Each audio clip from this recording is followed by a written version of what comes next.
마치 개혁신당의 어떤 하위 변수처럼 느껴질 수가 있는 거잖아요. 네. 그러니까 우연이 아니라 의도를 했다라는 방식으로 오히려 밝히셔서 이 신당은 이제 빅텐트라는 큰 텐트 안에서 이루어져야 된다. 네. 그래야지만 제3지대로서의 어떤 파급력을 가질 수 있다. 이런 식으로 조금 호소하거나 아니면은 서로 같은 아젠다를 공유해보자라는 그런 선명성을 내세우셔야 되는데. 이준석 대표 입장은 제가 볼 때 이제 비례대표 가려고 마음을 먹고 있거든요. 이제 그렇기 때문에 만약 빅텐트를 하게 되면 자기가 생각한 계획에 차질이 생길 수 있고 비례대표를 자기가 가지 않으면 또 이번에 총선에서 국회의원 배지를 못 달 수 있어요. 그러니까 여러 가지 많은 생각을 하고 있지만 이미 마음은 빅텐트에서 떠났다, 저는 그렇게 봅니다. 계속해서 미소 지어주세요. 자, 그럼 외쳐보겠습니다. 하나, 둘, 셋, 화이팅! 송한준, 최성 장원을 오늘 경기도당 창당대회를 준비하였습니다. 우리는 이번 주말에 미래대연합과 한 몸이 돼서 새로운 출발을 하게 될 것입니다. 새롭게 출발하는 통합정당, 깨끗한 정치 하겠습니다. 유능한 정당 되겠습니다. 국민이 원하시는 것, 국가에 필요한 것 가장 먼저 생각하는 그런 정당 되겠습니다. 야탈당파 통합 제3지대 주도권 쟁탈전이 시작이 됐다라는 기사에 요걸 좀 보겠습니다. 지금 신당 통합 흐름, 지금 신당들이 굉장히 많습니다. 이른바 이낙연 신당, 새로운 미래 있고요. 지금 이 원칙과 상식 이 세 명이 함께한 미래대연합이 있습니다. 그리고 새로운 선택이 있고요. 그리고 여기에 개혁신당, 이른바 이준석 신당이 있고 한국의 희망, 양양자 신당이 있었습니다. 그런데 이 중에서 앞서 여기가 먼저 합당 발표를 했죠. 이준석 신당과 양양자 신당 합쳐서 개혁신당으로 가겠다. 슬로건을 한국의 희망으로 하겠다라고 합쳤습니다. 그리고 어제 있었던 게 이낙연 신당, 새로운 미래와 지금 이 탈당파 미래대 연합이 우리 함께 개혁미래당이란 이름으로 우리 창당을 할 거다라고 얘기를 했습니다. 일단 창당식은 이 다음 달 4일, 얼마 남지 않았죠. 다음 달 4일에 창당식을 하겠다. 개혁미래당이란 이름으로 일단 하겠다라고 얘기를 했습니다. 뭔가 좀 정리가 돼가는 지금 그런 모습이죠. 이거 신당 너무 난립하는 거 아니야 싶었지만 조금씩 이제 이 가닥을 좀 잡아가고 있다라는 거. 그런데 이렇게 지금 개혁미래당이라는 이름을 창당하겠다라고 발표를 하니까 다음 기사 볼까요? 이낙연 더하기 비명, 개혁미래당의 이준석, 당명 무임승차다라고 얘기를 했습니다. 이준석 전 대표, 어제 함께하겠다라는 이 발표에 개혁미래당으로 하겠다라는 발표를 듣고 난 뒤에 SNS에 이런 글을 올렸습니다. 개혁미래당이란 당명을 쓰겠다는 거 의도가 명백해 보인다. 신장 개업한 중국집 이름 조금 알려져 간다고 이걸 그대로 차용하는 것이냐. 무임승차는 지하철이든 당명이든 곤란하다. 무임승차입니까?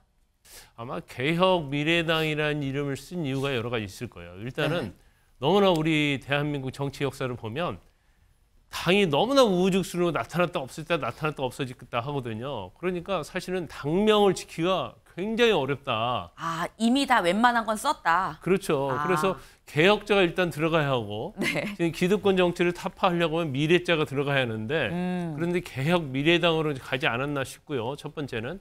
두 번째는 지금 이준석 대표가 대표로 있는 개혁신당하고 개혁미래당은 어떻게 보면 개혁자는 같고 뒷글자만 틀리거든요.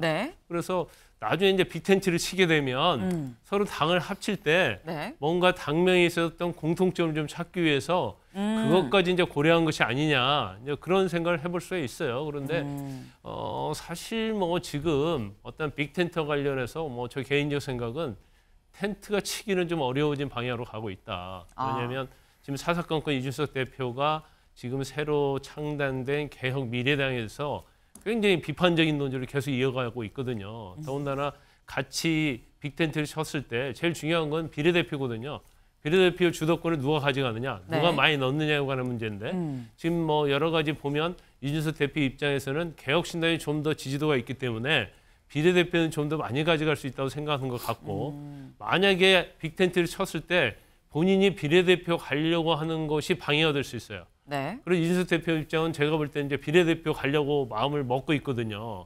이제 그렇기 때문에 만약 빅텐트를 하게 되면 자기가 생각한 계획에 차질이 생길 수 있고 비례대표를 자기가 가지 않으면 또 이번에 총선에서 국회의원 배지를 못 달 수 있어요. 그러니까 여러 가지 많은 생각을 하고 있지만 이미 마음은 빅텐트에서 떠났다 저는 그렇게 봅니다. 이준석 전 대표는 발끈했죠. 이거 지금 무임승차다라고 얘기를 했는데 여기에 대해서 그럼 지금 이 새롭게 등장하는 개혁미래당 입장에선 뭐라고 얘기를 하는지 들어봐야겠죠. 우리 시대 정신을 담은 단어가 미래, 개혁, 뭐 통합 뭐 이런 거거든요. 그래서 그 안에서 뭘 찾다가 보니까 우연히 그렇게 된 거고요. 하여튼 우연히 그렇게 된 거고요. 이것도 그렇게 이해해 주시면 좋겠어요. 하다가 보니까 미래하고 개혁을 이렇게 합하다가 보니까 또 이런 이름이 지금 가칭으로 나왔고요. 그래서 꼭 그걸 염두에 두었다 두지 않았다 뭐 그렇게 해석을 하시는 건 뭐 해석은 자유니까 저희가 강요는 안 하겠습니다만 특별하게 염두에 두지는 않았습니다. 주원규 의원님. 네. 어떻게 보세요? 우연입니까? 만약에 우연이라면 조금 아니한 선택이라고 생각을 합니다.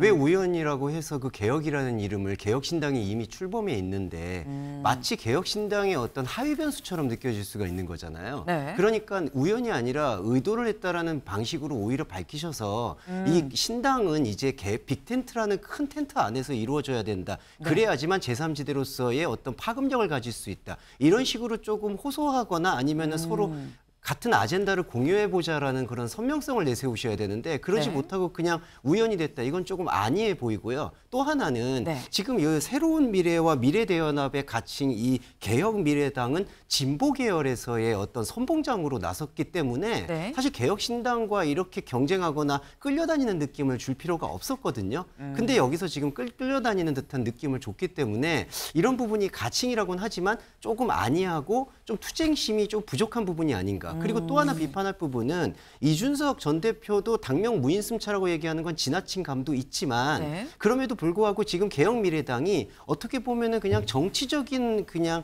그 비명계의 의원들의 그 화학적 결합이 아니라 인위적 결합으로만 보인다. 미래라는 아젠다가 무엇이냐라는 진단을 했거든요. 네. 지금 이준석 전 대표와 양양자의 그 한국의 희망은 어떤 의미에서는 아젠다를 가지고 정책을 가지고 승부를 보려고 하는데 그러지 못하는 그냥 예전의 구태한 모습을 보이는 것 같다라는 것도 저는 일리가 있다고 생각합니다.